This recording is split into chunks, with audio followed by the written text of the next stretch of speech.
السلام علیکم دوستو، اسلامک فیکٹس 313 میں آپ کا خوش آمدید۔ آج ہم ایک ایسی حیرت انگیز اور عبرت ناک کہانی لے کر آئے ہیں جو ہمیں بہت بڑا سبق دیتی ہے۔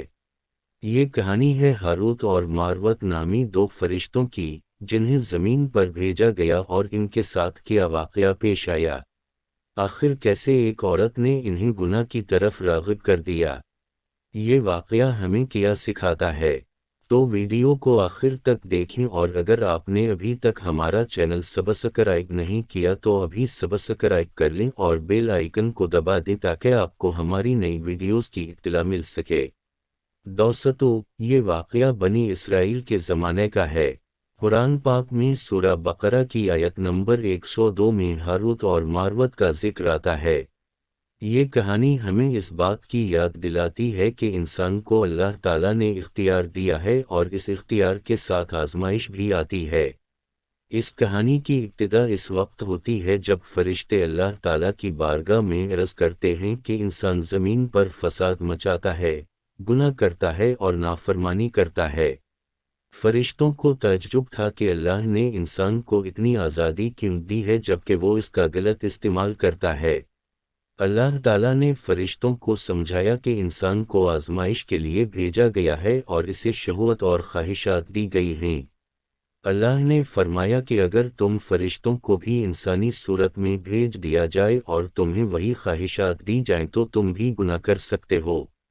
فرشتوں نے عرض کیا کہ ہم کبھی نافرمانی نہیں کریں گے۔ اللہ تعالیٰ نے ان میں سے دو فرشتوں کو منتخب کیا جن کے نام ہاروت اور ماروت تھے اور انہیں انسانی شکل میں زمین پر بھیج دیا۔ ان کے اندر انسانی خواہشات اور جذبات رکھ دیے گئے تاکہ وہ خود تجربہ کر سکیں کہ انسان کتنی بڑی آزمائش میں ہے۔ ان دونوں فرشتوں کو حکم دیا گیا کہ وہ لوگوں کے درمیان انصاف کریں اور انہیں 3 چیزوں سے منع کیا گیا: شرک نہ کرنا، زنا نہ کرنا اور شراب نہ پینا۔ ہاروت اور ماروت زمین پر آئے اور لوگوں کے مقدمات سنتے اور فیصلے کرتے۔ ایک دن ان کے پاس ایک انتہائی حسین عورت آئی جس کا نام زہرہ تھا۔ وہ اتنی خوبصورت تھی کہ اس کی خوبصورتی دیکھ کر دونوں فرشتے متاثر ہو گئے۔ یہ وہ پہلی آزمائش تھی جو ان کے سامنے آئی۔ اس عورت نے اپنا مقدمہ پیش کیا اور دونوں فرشتوں کے دل اس کی طرف مائل ہونے لگے۔ زہرہ بہت چالاک تھی۔ اس نے دونوں فرشتوں کے دلوں میں اپنی طرف کشش دیکھی اور اس نے فیصلہ کیا کہ وہ اس کا فائدہ اٹھائے گی۔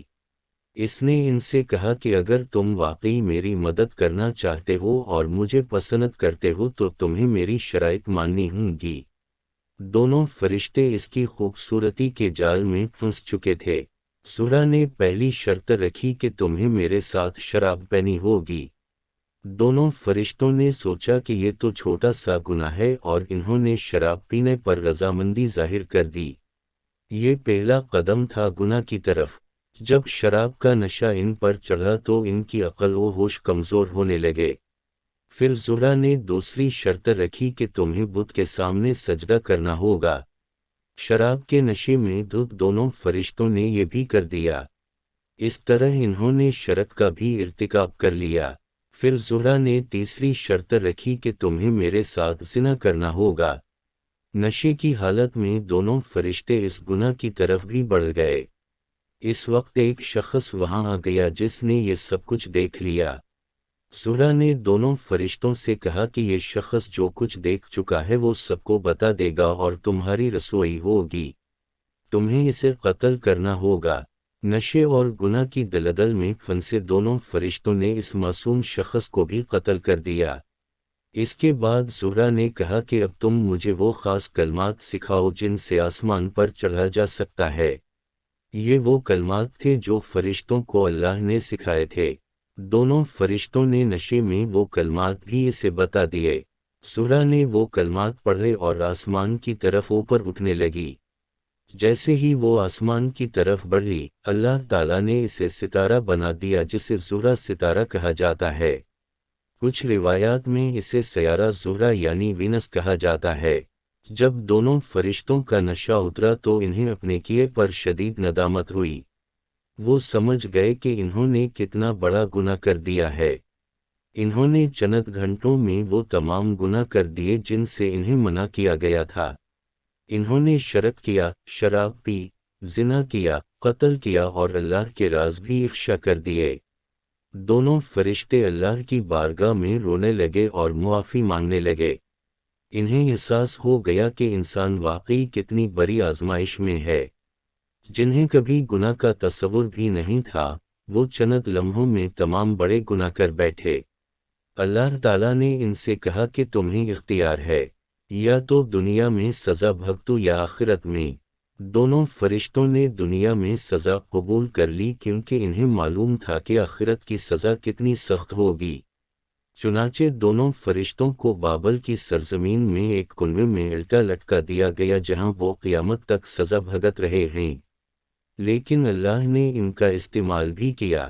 قرآن میں آتا ہے کہ لوگ ان سے جادو سیکھتے تھے، لیکن وہ کسی کو بھی سکھانے سے پہلے یہ ضرور کہتے تھے کہ ہم تو صرف فتنہ ہیں، تم کفر نہ کرنا۔ یہ کہانی ہمیں کئی اہم سبق دیتی ہے۔ پہلا سبق یہ ہے کہ شیطان ایک ہی دفعہ بڑے گناہ کی طرف نہیں لے جاتا بلکہ چھوٹے چھوٹے قدموں سے شروع کرتا ہے۔ پہلے ایک چھوٹا گناہ، پھر اس سے بڑا اور پھر اس سے بھی بڑا۔ دوسرا سبق یہ ہے کہ شراب اور نشہ آور چیزیں انسان کی عقل کو ختم کر دیتی ہیں۔ جب عقل نہیں رہتی تو انسان ہر گناہ کر سکتا ہے، اسی لیے اسلام میں شراب کو حرام قرار دیا گیا ہے۔ تیسرا سبق یہ ہے کہ حسن و جمال کی فتنہ بہت بڑی ہے۔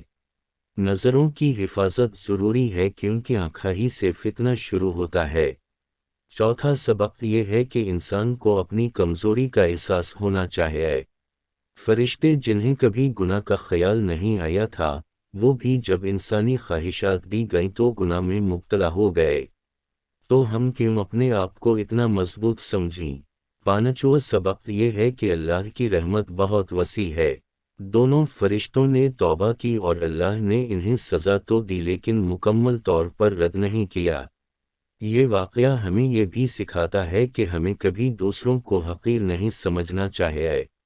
جو انسان گناہ کرتا ہے، ہمیں اس پر تکبر نہیں کرنا چاہیے کیونکہ ہم نہیں جانتے کہ ہم کس آزمائش میں پڑ جائیں۔ دوستو، اس کہانی کو مختلف محدثین نے مختلف طریقوں سے بیان کیا ہے۔ کچھ علماء کہتے ہیں کہ یہ واقعہ حقیقی طور پر پیش آیا جبکہ کچھ اسے ایک تمثیلی کہانی قرار دیتے ہیں، لیکن اس کی اصل اہمیت اس کے اندر چھپے ہوئے سبق میں ہے۔ یہ کہانی ہمیں بتاتی ہے کہ شیطان کیسے کام کرتا ہے۔ وہ پہلے چھوٹی چیزوں سے شروع کرتا ہے، ایک نظر، ایک چھوٹا جھوٹ، ایک چھوٹی نافرمانی، پھر آہستہ آہستہ بڑے گناہوں کی طرف لے جاتا ہے۔ اس لیے ہمیں ہر چھوٹے گناہ سے بھی بچنا چاہیے کیونکہ چھوٹا گناہ بڑے گناہ کا دروازہ کھولتا ہے۔ جیسے کہ نبی کریم صلی اللہ علیہ وسلم نے فرمایا کہ چھوٹے گناہوں سے بچو کیونکہ چھوٹے گناہ جمع ہو کر انسان کو تباہ کر دیتے ہیں۔ تو دوستو، یہ تھی ہاروت اور ماروت کی حیرت انگیز کہانی جو ہمیں بہت بڑا سبق دیتی ہے۔ ہمیں ہمیشہ اللہ سے ہدایت مانگنی چاہیے اور اپنی کمزوریوں کا احساس رکھنا چاہیے۔ ہمیں شیطان کی چالوں سے بچنا چاہیے اور چھوٹے گناہوں سے بھی پرہیز کرنا چاہیے۔ اگر آپ کو یہ ویڈیو پسند آئی ہو تو لائک کریں، شیئر کریں اور کامنٹ میں اپنی رائے ضرور بتائیں۔ ہمارا چینل سبسکرائب کرنا نہ بھولیں اور بیل آئیکن کو دبا دیں تاکہ آپ کو ہماری اگلی ویڈیوز کی اطلاع مل سکے۔ اللہ حافظ، خدا حافظ۔